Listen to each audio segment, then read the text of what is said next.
मैं आज आपको एक ऐसी कहानी सुनाने जा रहा हूं जिसने मेरी जिंदगी को पूरी तरह से बदल कर रख दिया।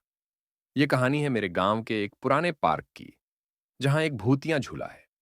आपको शायद ये कहानी काल्पनिक लगे, पर मैं खुद इसका गवाह हूं। ये सब कुछ असली है, जो मैंने अपनी आंखों से देखा और महसूस किया है। बात कुछ महीने पहले की है। मेरे दोस्त और मैं गांव में एक पुरानी मान्यता को झूठ साबित करने की ठान बैठे थे। गांव में एक पार्क है जो अब वीरान पड़ा है। वहां एक झूला है जो हमेशा हिलता रहता है, चाहे वहां हवा हो या ना हो। और सब कहते हैं कि वो झूला भूतिया है। कोई भी वहां रात में जाने की हिम्मत नहीं करता, और कईयों का मानना है कि उस झूले पर किसी आत्मा का कब्जा है। मैंने और मेरे दोस्तों ने सोचा कि यह सब अंधविश्वास है और इसे साबित करना जरूरी है।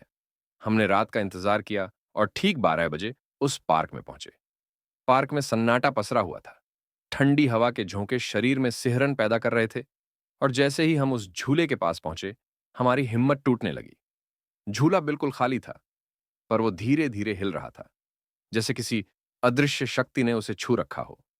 मुझे उस समय लगा कि शायद ये हवा के कारण हो रहा है, पर मेरे एक दोस्त ने जोर से झूला पकड़ लिया और कहा, अब देखता हूं ये कैसे हिलता है। लेकिन जैसे ही उसने झूले को पकड़ा, उसकी चीख निकल पड़ी। उसने बताया कि उसे किसी ठंडी चीज का स्पर्श महसूस हुआ, मानो किसी ने उसकी उंगलियों को धीरे से पकड़ लिया हो। हमारे पैर कांपने लगे थे। हम वहां से भागना चाहते थे, पर हिम्मत करके मैंने झूले पर बैठने का फैसला किया। जैसे ही मैं उस झूले पर बैठा, अचानक से ठंडी हवा तेज हो गई और झूला अपने आप तेजी से हिलने लगा। मेरे शरीर में अजीब सी ठंडक फैल गई और मेरी सांसें थम सी गईं। मुझे ऐसा लगा जैसे किसी ने मुझे घेर लिया हो। उस रात के बाद से मेरी जिंदगी बदल गई। मुझे रोज रात में किसी के चलने की आवाजें सुनाई देती, और कभी-कभी ऐसा लगता कि कोई मुझे देख रहा है। मुझे अजीब-अजीब सपने आने लगे, जिनमें वही झूला दिखता था। मैं कई बार जाग कर देखता कि कोई मेरे कमरे में है, पर वहां हमेशा सन्नाटा होता था। धीरे धीरे मेरी तबीयत खराब होने लगी। मैंने गांव के बुजुर्गों से बात की, तो उन्होंने मुझे उस झूले से दूर रहने की सलाह दी। इस अनुभव ने मुझे एहसास दिलाया कि कुछ चीजें हमें खुद अनुभव नहीं करनी चाहिए। गांव में आज भी उस झूले को लेकर डर बना हुआ है। लोग कहते हैं कि उस झूले पर एक मासूम बच्चे की आत्मा का साया है, जो वहां खेलते खेलते अचानक गायब हो गया था।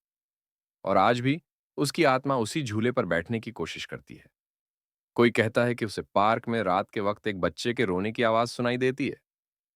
तो दोस्तों, अगर कभी आपको किसी वीरान जगह या ऐसे किसी झूले के पास जाने का मन हो, तो एक बार सोच जरूर लें।